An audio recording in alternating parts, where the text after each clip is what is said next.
Learn how to build a successful and meaningful author brand as a modern storyteller with 100% control of the result you want for your writing business.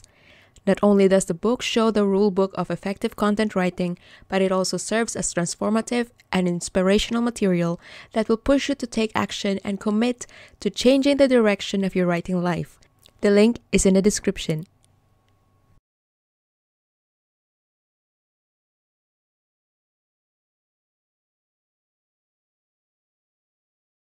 Why is it so difficult to love writers? Is your spouse a writer? Have you been in a relationship with someone whose life is entangled with words, having no life outside his or her desk? Do you find it difficult to understand romancing a writer? And why is it so challenging to love us? These are a few of the questions you have in mind when we talk about how odd writers are. As a writer, I hear that a lot from my family. My parents thought I didn't have plans to go outside the house and have a walk. Not even my husband could force it. Number one is the writer's need for isolation. We need complete isolation to write the best-selling book or the story we have in mind. We can't take any form of distraction, not even a child's laughter. For a married woman like me, it would not be easy. So, I'm somehow thankful that I don't have one yet, though I earned my family's disapproval because I'm 30 years old and I've been married for 4 years. I've been in a relationship for 9 years, and all of my batchmates in high school and college, they already have a family with 2 kids, and here I am, I still don't have kid. And I don't care because I don't give a damn. But is that wrong? No, it's not wrong. I'm just being practical. Because for me, well, things are not easy as I imagine it would be. It would be nice to have some kids. It would be nice to have a child. But economically speaking, it's not sustainable. It's not attainable. And yeah, I'm still a woman, and my husband married me for being me, because he loves me, not because I could produce a child, right? But for a Filipino family in the Philippine culture, it's really hard to be just fine and be content that you're married and you don't have a child. And in a society like that, you will be seen as someone who did so much mistake, because in that society, being a woman will only be completed if you bear a child. Your mission is fulfilled as soon as you get married and have 2 kids and have a good job, and that's it. But life isn't like that. Life isn't linear. Whatever you plan, however you plan it happens. Alright? And that's what people don't understand, especially in my case that I'm writing a lot. I'm writing whole day, if not whole night. And I wrote so much that for example, I wrote 500,000 words in a span that most people, I guess 90% of people wouldn't even write that much. But do I care? No, because I've spent more than 20 years of my life, most of my life, caring about other people, caring about what they think about me. But I don't give a shit because I've already spent most of my life giving shit on it. But now I'm trying to listen to myself, and I know I'm a writer. And writing itself needs a lot of mental exercises. If we cannot write a piece of work well, we feel like we just wasted another piece of paper, another 8 hours of crap. Nobody understands that our job is to write a word, put another word, and then that 2 words will become a sentence, and then in the next few weeks we'll work on the same paragraph and the next chapter on page 1. Nobody would understand that because, come on, what are you doing at home? You're just lazing around. That's what they would see. So we could either throw away, slam our hands on the desk as we walk out to calm down, but nobody cares because that's not what people see or wanted to see. Our creative juices will only come out in silence, and people want us to be so extroverted because we have to adapt to what society wants us to do. Because because human beings are born supposedly to be social, supposedly to be interactive, to be social, to talk to people, because we survive because we're social. So does that mean writers are antisocial? Perhaps, maybe, I don't know. Maybe I am, I don't know. That's why it's no surprise that the writer's home has to be a noise-free environment to concentrate and implement its boosted focus to thrive and finish our work. Otherwise, as I said, it will be just another piece of trash. And nobody cares about it. They will just shred it or put it in trash bin, then done. Unlike other girlfriends or wives, I couldn't enjoy small talk. I find it so boring and I loathe it. I don't like to just ask you, how are you? What's the weather today? Can we just talk about death instead? How do you feel about death? How do you feel when your husband goes to your bedroom and ravaging you like a beast that you never imagined to be? Let's talk about that instead. But not all people wants to talk about that.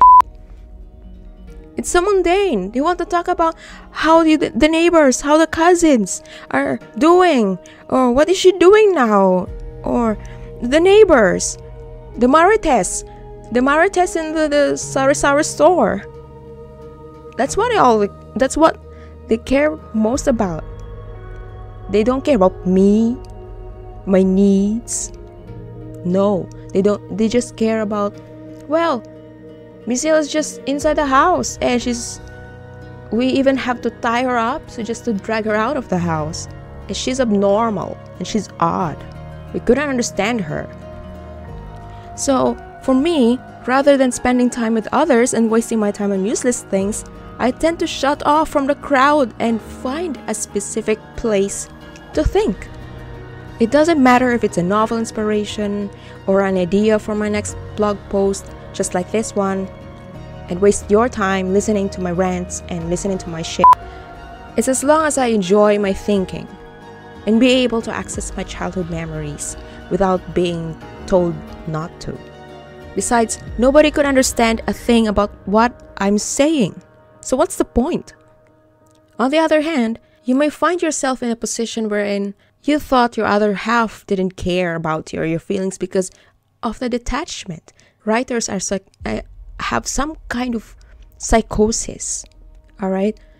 And this is even worse for novelists because all the time, as soon as they get out from their desk, all they think about is their characters in their head, nothing else. Even if they go grocery or do something else in the garden, all they think about is, what should I write next? What will happen next? Honestly, your writer partner, your spouse, your boyfriend, your girlfriend, your parents, or whoever, they need to understand that because we are writers, we need to be alone to focus and calibrate the writing process to access our higher self. Encourage some kind of transcendence of our being. Because our real life sucks. There's nothing going on. There's nothing interesting going on in our real lives. That's why we create our fictional worlds as a healthy form of psychosis. To be productive, to inspire the world with our words and our crazy imaginations. At least we didn't harm anyone. So please, leave us alone. Struggle number 2. Writers care less about their surroundings. This doesn't only include the writers alone, but the, like book readers and, all people involved in the storytelling process. Be it a director, scriptwriter, playwright, novelist, short story writers. They all work in the same spectrum.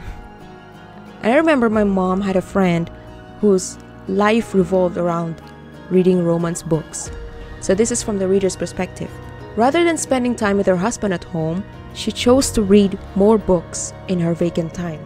So when they visited her home once, they were surprised by a hail of piled books unarranged. They were everywhere. Not only that, they noticed the cobwebs and dusty pieces of furniture too. At the back of my mom's mind, this was a reality for most writers, daydreamers in general, without knowing her daughter, her own daughter, would end up in this with the same fate later on. I rarely have the time to clean my space.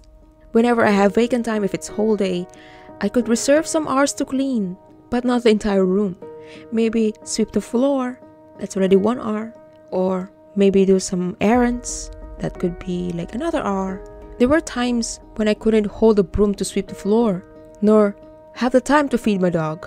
I do them sometimes if my workload allows, but most of the time, my sister does it daily at that time. But these days, since I'm living in Germany with my husband, although I do most of the errands, but most of the time, I just spend time here writing from sometimes 6 a.m. until 11 or sometimes 12. There are times with the inspiration will come around 10 or 11 until 2 p.m. and then stop and then back 6 p.m. until 8. It depends. Struggle number 3. Writers demand absolute alone time. Since I was a kid, nobody liked to play with me because I'm absurd. Other children want to play at the playground and talk. I don't. Most of the time, I stay inside the library alone and stay away from the crowd in silence. The school principal told me, aside from the teacher's borrow card, I was the only one at school who owned it with field notes from the librarian. Other pupils have, but they were blank as they prefer playing to reading. Because of that behavior, I couldn't remember hanging out with friends for a day, not even in high school and college. Well, the only times I was forced, quote unquote, to stay in the crowd of people where there were meetings and group work. Other than those, I was alone. Now that I am a married woman and have left my professional, quote unquote, professional job as a teacher, I can't help but be alone because of the nature of my work. I must concentrate on perfecting each blog post for my day job and my blogs. So from there, I don't have time to talk much with my family. I could set aside a few hours, but then boredom hits me.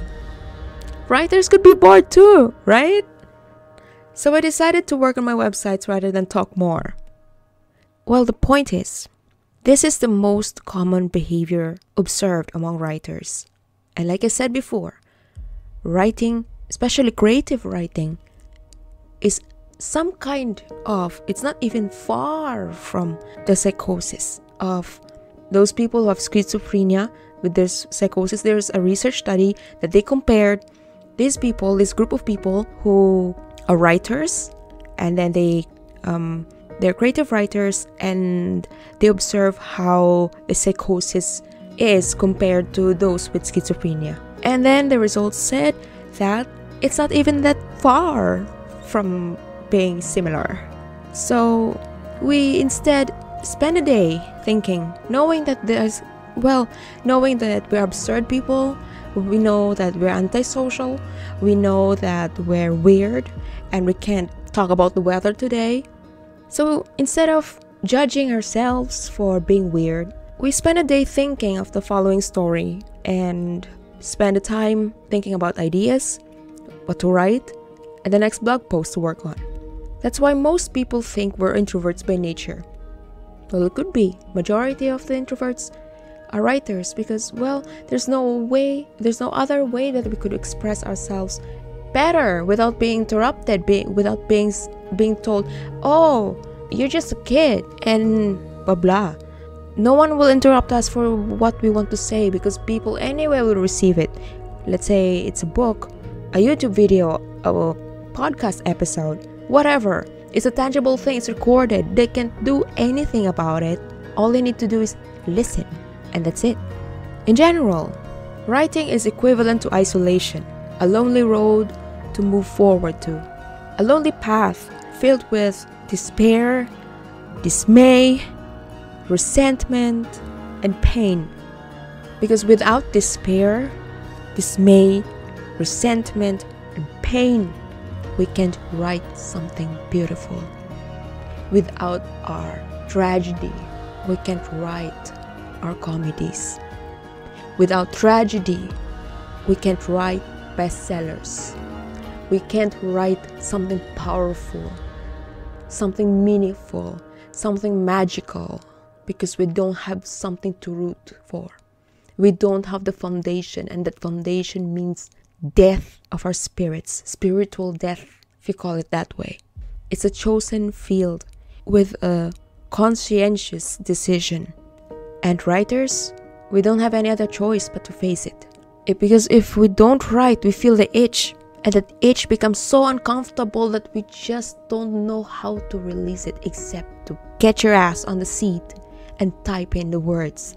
There's no other way to relieve that pain, to relieve the itch, to say something. The wanting, the longing from your gut. There's no other way except you put your ass on the chair, turn on the PC, turn on the laptop, and start bleeding with your fingers on typing thousands of words in a day. Struggle number 4. Writer's struggles during daily conversations. My husband asked what I was talking about or what my words meant. Not only he, but my family does the same. Because we're expanding our vocabularies, we just can't help but use these words, you know. So my sister most of the time too, and because of my chosen profession, I read more and more, learning more words and expressions, how beautifully it was said. And I like to use that in my real life too, to make something beautiful in my real life, because there's nothing interesting in my real life, and it's just so dull and mundane that I just don't have anything to say nice. So whenever I talk to them, I didn't notice I used more of these new words, making them feel awkward and, well, you're a writer, especially when I was writing my books. So when my husband reads one of my works, he searches the dictionary to define some words and asks me personally what the word means. And he's fine with that. But for others, it could be it triggers some kind of insecurity, you know? But I don't care. So if you're in a relationship with a writer, you'll notice that these struggles are actually real. And I bet there are times when you couldn't apprehend why. You try to find the reasons behind these things, but you force yourself to accept that these are the natures of your wife's work, for example. You have to accept that your husband is writing erotica. Everything that comes out of our minds and mouths is too deep for an average person. We don't speak the same language as other people do because we love words, and they don't. Usually, the majority of the population talk about others and gossip. We don't. Instead, we speak about ideas that others find boring. So, struggle number 5. Writer's detachment is understood. I mean, the holistic detachment. Not only emotional, physical, and mental, but also spiritual. Most writers have doubts about organized religion, especially those who are fond of writing fiction. For example, Stephen King is a Methodist, but only believes in God, not the church. According to Alison Flood's article published in The Guardian, in an interview with the Rolling Stone, Stephen King said, "I choose to believe that God exists, and therefore, I can say, God, I can't do this by myself. Help me not to take a drink today. Help me not to take a drug today." And that works fine for me. So I do the same. I'm born Catholic, but I don't practice Catholic stuff, you know. I just believe in God, I just believe in the universe. It's our nature to think about what truly matters to us, rather than conforming to what everybody does. For example, 95% of the Filipinos go to church and pray, and there 5% of it don't belong. And sadly, I belong. Instead of going to church every Sunday, flashing off my Sunday dress, and put on my best makeup, my best smile, my best dress for that one fucking Sunday, I'd rather stay at home and spend more time in things that truly matter to me. I am spiritual, but it doesn't mean that I don't pray. I have my faith. I believe that there's some power larger than me. Compared to the universe, I'm just a speck. I'm just a dust. I'm too small, and it's humbling. Like, I don't need to recite any memorized prayers for the sake of provoking some kind of spiritual sense inside my being. No, because I could do that anytime, even in toilet, even washing dishes, even walking with the dog, even when I'm swimming, even when I'm anything. Whatever you do in that day, you can call God and universe, whatever you believe is, that's what matters. So your takeaway about romancing a writer. Romancing a writer is difficult for those who are unaware of how our lifestyle works. We operate things differently from others, and at times, we even make more money than most people. In most cases, there's also some cases we don't. And like I said before, life is not linear. So whatever and however you plan your life, shit happens. We don't have parties and are not fond of the Kardashians. What matters to us is the real thing money can't buy. Ideas, love, the human virtues, among others. Abstract things. We spend our time alone more than others, not because we hate or we're angry at you. No, please don't take it that way, guys.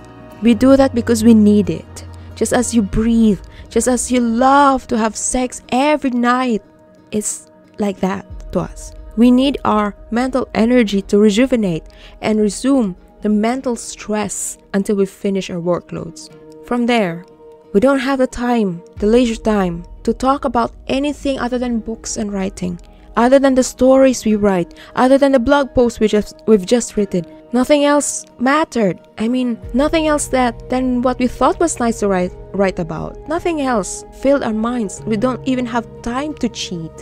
So thankfully, my husband does support me, although he admitted that he has to adjust a lot because of it. My family took the time to understand my work and why I behave differently from other cousins.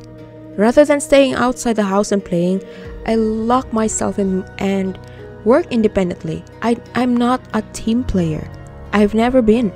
And it's hard to be the only writer in the family because no one will understand me because I'm the only writer in the family. And it does feel isolating. Inside the home, it's isolating. Outside, it's isolating. Macro scale, global scale, it's still isolating. We still like to be alone. We still like not to talk. And even if they would ask us, how's your day? Fine. That's all we could say. In my case, I'm an introvert. Much more, I have a lot of incapacities. I have a lot of limitations. I'm not social. I'm not good at it. I've never been really good with PR because I don't care that much about how they would react to things because I just say the truth. And not all people are comfortable with truths. And I remember as a kid, I have to adjust to what they would feel about what I would say, or I have to filter my words because I fear that they would be hurt. And because of trying to keep the harmony at home, at school, in society, in the city, I just kind of trained myself to shut my mouth up, and there's no other way for me to speak up except for writing. And for others who don't understand, for the non-writers, simply because you choose us to be your lovers, that doesn't mean you can dominate and impose your beliefs on us that your thinking is right. You can't tell us what you're doing is wrong and you're just wasting your time in your desk doing nothing at home. What are you doing? You can't enforce your life to us because we have different beliefs. We are wired in different way.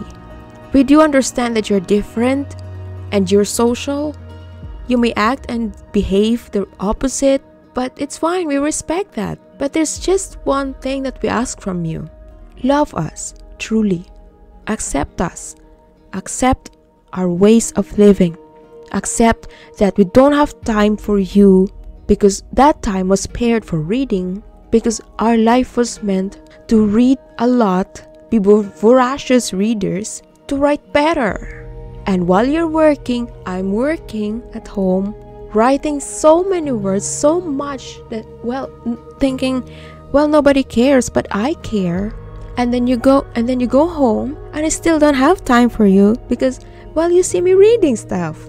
That's how my life works. That's how life works for most writers. And for non-writers, it's a fact that they have to accept. It's the fact that they need to compromise because, well, they fell in love with the writer. It's not our fault they fell in love with us, right? We don't even have time to do social skills, and then they approach us, and now they're having some complaints about us being writers, right? Doesn't make sense. Anyway, so that's it. And just love us. We work hard, harder than anybody else. It's just that no one is watching that. It's not visible to everyone. Only you see it with your own eyes. Because you are our spouse, you are our girlfriend, you are our parents, you are our partner. So just love us. And romancing a writer won't be difficult if you respect and accept who we are. That's what matters. Accepting our realities won't be a pain in the butt. But if you love us, that's all. We aren't just sitting in front of our typewriters, in our PCs, and in our desk acting lazily, not having the time for you, not loving you enough, making our writing as an alibi for our indecisiveness and act of sloth. No, it's just who we are. So if you like this video, don't forget to like and subscribe. And if you like to share your thoughts, add additional inputs about this video, please feel free to leave them in the comments section below. See you and happy writing.